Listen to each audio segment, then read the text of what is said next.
আপনি এই দেশের টিকতে পারবেন না। ঠিক তো হবে আমি মেহবুবের যাইয়া মেহবুবের বাড়ি চিরাঘাট আপনার বাড়ি চিরাঘাট টাকা সব দিয়ে নানুপুরে বাবা করে ভালো আমি বলছিলাম ভালো হন ভালো হন ভালো হয়েছে তাইলে আপনাকে ভাগার আপনাকে হিসাবে আমি আপনার জানতে দেয় ঠিক আছে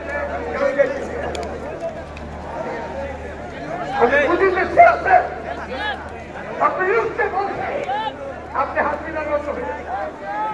যদি হন আপনি কত হয়েছে হবে আপনার বাংলাদেশ করবেন না ঢাকাতে আপনাকে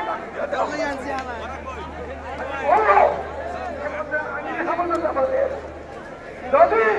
এই আইন কানুনটি বন্ধ করা না হয় তাহলে সময় ছিল একমাত্র ভিতরে যদি করা হয় বাংলাদেশের